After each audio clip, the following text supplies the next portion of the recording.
athlete. Let me say it again.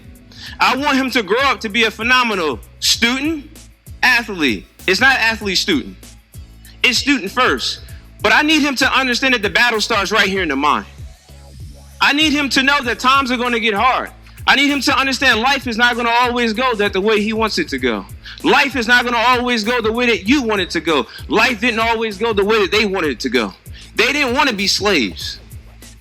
They didn't want to be slaves, but they wanted their freedom. But what was their perspective? What was their attitude? What was their mindset? Each and every day, what is your attitude? What is your mindset? And what is your perspective? And we're not enslaved.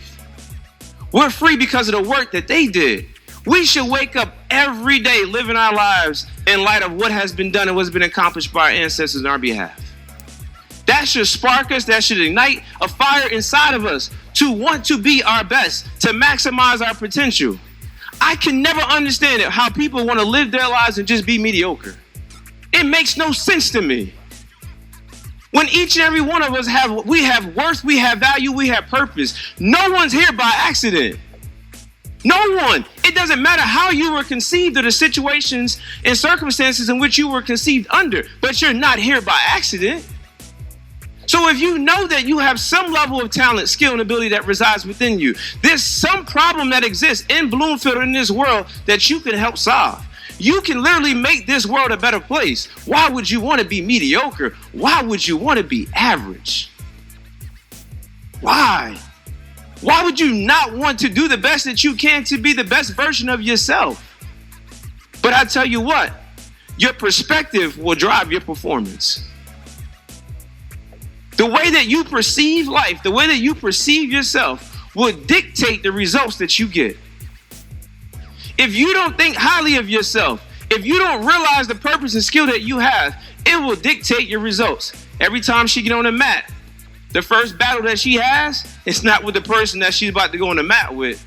The first battle she's about to have is in her mind. Is in her mind. I know. I'm from the city of Trenton, New Jersey.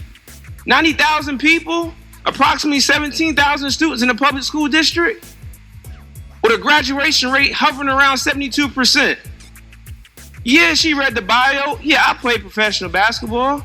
I wasn't the most talented. I wasn't the most skilled.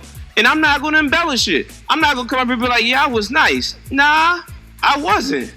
I wasn't that nice. But I'm going to tell you what helped me. I'm going to tell you what helped me accomplish some of the things that I accomplished in life. Number one, for me personally, the grace of God. Number two, my grandmother was a pillar the same way you have some pillars right here in your community.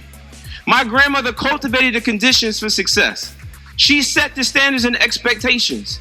And you know what? It was non-negotiable. It was non-negotiable. It didn't matter what was going on outside the home. And I grew up in the 80s and 90s. I'm talking about the crack epidemic, the war on drugs. It was real. The streets was real when I was growing up. But that didn't matter because she had already determined in her mind that she was going to grind and she was going to be resilient. See, our people have always been resilient. We've always been resilient. We've always overcome opposition and adversity. That's what we do. That's what we've done.